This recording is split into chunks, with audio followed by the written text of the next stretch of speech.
Hello বন্ধুরা, আসসালামু আলাইকুম। Welcome back to my channel. প্রতিদিনের মতো আজকে হাজির হয়ে গেলাম সাইমেন্স মিস্ট্রিতে। আমি ফাহিমা। তো আশা করছি সকলে ভালো আছে, আল্লাহর অশেষ রহমতে আমি অনেক ভালো আছি। তো তোমরা প্রত্যেক দিনই আমার ভিডিওগুলো দেখো, আমার অনেক ভালো লাগে। আর ভিডিওগুলো কেমন চাও অবশ্যই কিন্তু কেউ কমেন্ট করে বলবা যে ভিডিওগুলো এমন করতে হবে, ওরকম করতে হবে, এরকম করতে হবে। তোমাদের পছন্দের জন্যই তোমাদের জন্য ভিডিও করি। তো তোমাদের পছন্দ অনুযায়ী ভিডিও করতে চেষ্টা করি, চাই। তোমরা কেউ কিন্তু কমেন্ট করে বলো না যে এরকম ধরনের ভিডিও করো, ওরকম ধরনের ভিডিও করো, মানে এই টাইপসের কথা বলো, ওই বিষয়ের কথা বলো, এই বিষয়ের কথা বলো, কেউ কিন্তু কেমন বলো না। তো যাই হোক, আমি তোমাদের থেকে আশা করি যে তোমরা কেমন ভিডিও চাও অবশ্যই কিন্তু বলবা। যারা আমার চ্যানেলের নতুন সদস্য তারা কিন্তু একটা লাইক দিয়ে চ্যানেলটিকে সাবস্ক্রাইব করে অবশ্যই কিন্তু আমার পাশে থাকবা। যারা অলরেডি সাবস্ক্রাইব করে দিয়েছো আর প্রত্যেক দিনই ভিডিওগুলো দেখার পরে আমাকে কমেন্ট করো, তাদেরকে অসংখ্য ধন্যবাদ আর অনেক ভালোবাসা। তো যাই হোক, আজকে আর এত কথা না বলে তোমাদের সাথে শুরু করতেছি। আমি আসলে নিত্য নতুন যে ভিডিওগুলোর মধ্যে এক একটা বিষয় নিয়ে কথা বলি। তো মাঝে মধ্যে বলা হয় না, মাঝে মধ্যে হচ্ছে যে কি আমার ঘর বাড়ির বিষয়গুলোই বলে ফেলি।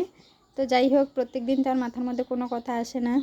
আর যেসব কিছু নিজে মানতে পারি না সেসব কিছু অন্যকেও বলতে চেষ্টা করি না। দেখা যাচ্ছে যে অনেক বিষয় আমি নিজে মানতে পারি না, তো সেই জিনিসগুলো অন্যকে কিভাবে বলবো, আগে নিজে মানতে হবে। তো যাই হোক, নাস্তার পরে আজকে হচ্ছে যে কি এখন বসছি। নাস্তার পরে আজকে নাস্তা বানাই নাই, নাস্তা কিনে আনছে। তারপরে হচ্ছে যে কি হাঁড়ি পাতিল এখনও ধোয়া হয় নাই। আর আম্মু কোলে বসে আছো, বসে থাকো। আর হচ্ছে যে কি হাঁড়ি পাতিলগুলো এখনও ধোয়া হয় নাই নাস্তা বানানোর পরে। কাপড় চোপড় বাবুরগুলো ধুইছে, আমাদেরগুলো এখনও ধোয়া হয় নাই। ভিজাতে দিছি কালকে ওর আপুরগুলো। তো রাবড়গুলো ভিজাতে দেওয়ার পরে এখনও পর্যন্ত ধোয়া হয় নাই, গন্ধ হয়ে গেছে সম্ভবত। এখন আবার নতুন করে ধুয়ে পাউডার দিয়ে আবার ভিজাইয়ে আবার ধুইতে হবে। তো বেশিরভাগ আমাদের কাপড় চোপড় এমনও হয়, আমাদের সবার ক্ষেত্রেই হয় এমন। কাপড়গুলো ভিজে দেওয়ার পরে হয়তো ভালো লাগতেছে না, নতুবা মনে নাই, এরকম হয়। আর আমার মনেও ছিল ভালো লাগছে, বাট রাত হয়ে গেছে, বিকেলে ভিজা দিছি, রাত হয়ে গেছে আর মানে ধুই নাই।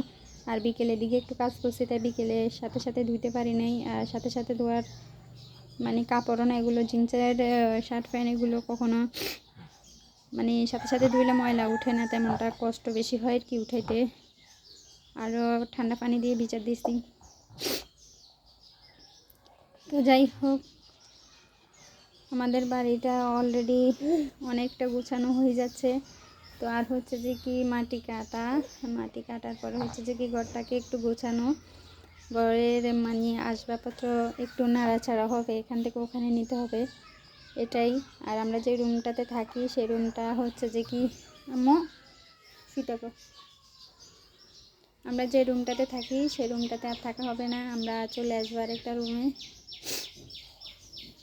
আমাদের রুম যেটাতে আমরা থাকবো সেটাতে হচ্ছে যে কি এখন আমার মানুষেরা আসছে, তো ওনারা থাকবে। রোজার আগে কার কেমন প্রস্তুতি রোজার জন্য অবশ্যই কিন্তু বলবা। আম্মু ওইদিকে তাকাও, নইলে শো। আচ্ছা তাকাও। তো রোজার আগে আমরা অনেকে অনেক রকম করে প্রস্তুতি নিই। আমার এখনও ঘর গোছানো হয়নি ভালো করে। কাপড় চোপড়, শীতের কাপড় চোপড়গুলো ধুয়ে উঠে ফেলতে হবে এখন আমাদের। কিন্তু সবার কাছে কম বেশি গরম লাগে। দেখো তো মাজ্জা আসছে নাকি, দেখো মাজ্জা আসছে নাকি, দেখো কেমন করে কান্না করে, দেখো।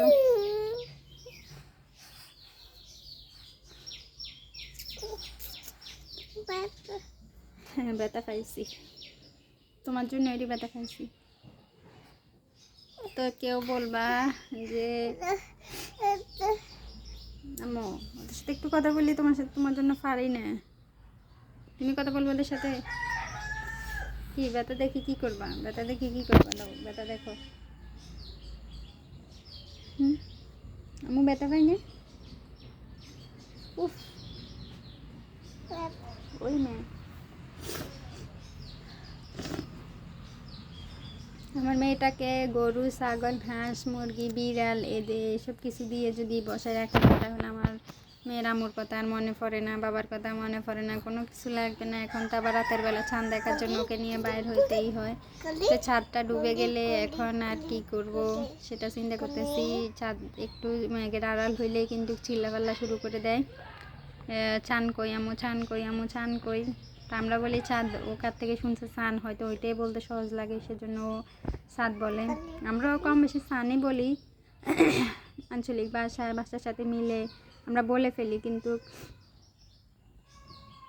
মানে ওকে শেখানোর জন্য চাঁদ বলি। তো যাই হোক, মা বাবা যেই ভাষা বলে সেই ভাষাই কিন্তু শিখে। তারপরও দাদা দাদু, তারপর হচ্ছে যে কি আত্মীয় স্বজন বাকি যে এরকম বলে, বাকিরা যেরকম বলে সেরকমই তো শিখে, যেখানে থাকে সেই ভাষাটাই শিখে। তো ওরা যদিও কুমিল্লারই মানুষ হয়, তবে ওদের ভাষাটা এতটাও সুন্দর না। আমি জানি যে কুমিল্লার ভাষাটা অনেক সুন্দর আর অনেকটাই শুদ্ধ, বেশিরভাগই শুদ্ধ। তো এখানে আসলে এমন না, এখানে অন্যরকম কেমন যেন কথাবার্তা। তা ভাবছি প্রথমে বিয়ের পরে যে হয়তো মানে যখন যেদিন বিয়ে হচ্ছে সেদিন চিন্তা ভাবনা করতেছি আমার কথা নিয়ে তো কোনো ঝামেলা হবে না। অনেক দেশে আছে না, মানে ভোলায়, তারপরে বরিশাল, সন্দ্বীপ টন্দীপ, এদের ভাষাগুলো কেমন না। তো ওসব দেশে তো বিয়ে হচ্ছে না, যার কারণে মানে নোয়াখালী হইলে নিজেদের ভাষা ঠিক আছে বলতে পারবো, আর হচ্ছে যে কি কুমিল্লা হলে সেটাও বলতে পারবো, সেটা হচ্ছে যে কি শুদ্ধ, আমি সেটাও জানি, নিজের ভাষাও জানি। কত সে নিজের ভাষাটা আসে না, মুখ দিয়ে আসে না, তার কারণ হচ্ছে যে কি মানে এগুলো নোয়াখালী ভাষা তো কেমন যেন হাস্যকর লাগে। আর কুমিল্লার তো এটা শুদ্ধ ভাষা, চিন্তা ভাবনা করছি, কিন্তু এখানে এসে বুঝতেছি সেটাও গাইয়া। তো যাই হোক, নিজের শ্বশুর বাড়ি নিয়ে এমন বলা উচিত না, যেটাই বাস্তব সেটাই বলতেছি। অন্যের বদনাম করবো, নিজের বদনাম করবো না, সেরকম না। তো সবাই আমাদের চ্যানেলটার জন্য অবশ্যই দোয়া করবে, কারণ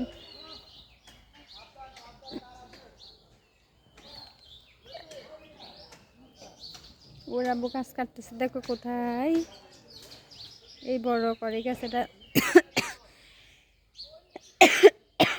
সবাই নিচ থেকে বলতেছে তার আছে, এই ডাল কাটো ওই ডাল কাটো এরকম করে বলতেছে। তা আমাদের সবজি বাগানটা এতটাও জমিয়ে উঠে নাই এখনও। ভিডিওতে কি এমনই বলছি, 7 মিনিট হয়ে গেছে, মাঝে মধ্যে দেখা যায় অনেক কথা থেকে যায়, কিন্তু সময় চলে যায়। অবশ্য ব্লগ ভিডিওতে তোমার যত ইচ্ছে তত কথা বলা যাবে, যে কোনো বিষয়ে কথা বলা যাবে, বাট একটা টাইম মেনটেন করাটা কিন্তু হচ্ছে যে কি রুলসের মধ্যে পড়ে, সেই রুলস অনুযায়ী কিন্তু করার চেষ্টা করি। আমি বেশিরভাগ প্রথম হয়তো যে কি 7 মিনিট,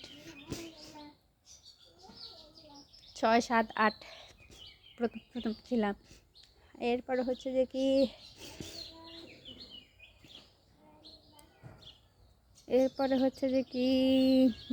ইয়া 9, 10, 11-এর মধ্যে চলে আসছি। এরপরে হচ্ছে যে কি এখন আবার মাঝে মধ্যে 11 মিনিট হয়। এখন তো মানে নিয়মিত আসি না, নিয়মিত ভিডিওগুলো দেওয়া হয় না, সে কারণে হচ্ছে যে কি অনেকটাই মানে টাইম চেঞ্জ হয়ে গেছে। আর আরেকটা হচ্ছে যে আচ্ছা, তোমাদের কারো কোনো পার্সোনালির সাথে, আচ্ছা যাই হোক ওসব কিছু বলতে চাচ্ছি না, প্রত্যেকেরই একটা পার্সোনালি থাকা দরকার, কারোর সাথে শেয়ার না করাই উচিত। আমরা অনেকেই কিন্তু অনেককে বিশ্বাস করে, অনেকে নিজের কাছের মানুষ ভেবে বলে দিই, তারপর হচ্ছে যে এটার জন্য বাস খাই, প্রতারণা হয়। এটা আমরা আগে হয়তো আমি মনে করতাম এটা শুধু সিনেমায়, কিন্তু নিজের বাস্তব জীবনের সাথে ঘটে গেছে, তো অনেক কিছুই ঘটে গেছে।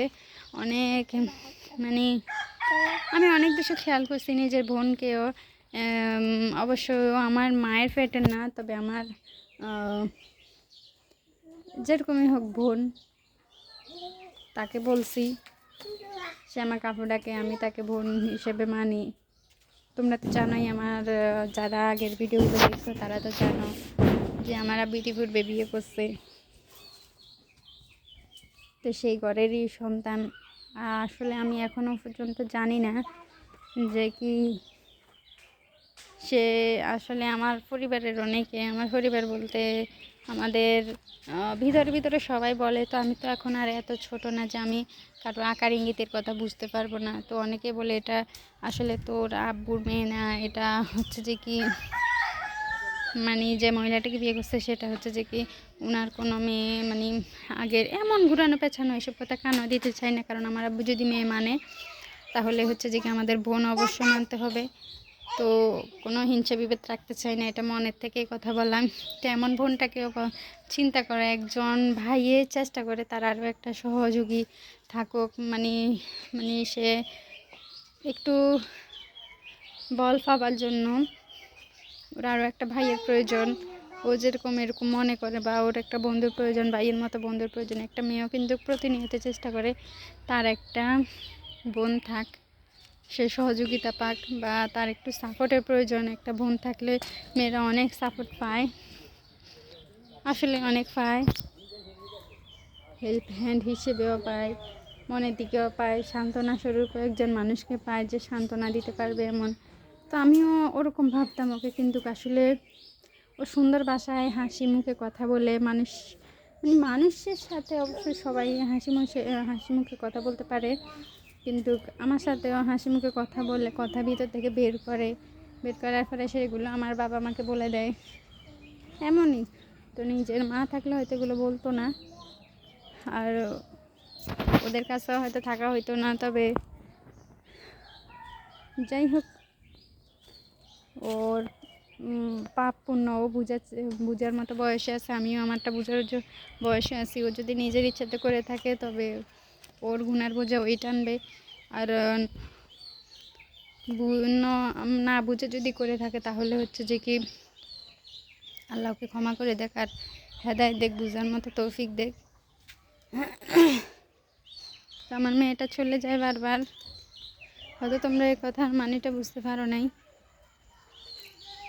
আম্মু যাইও না,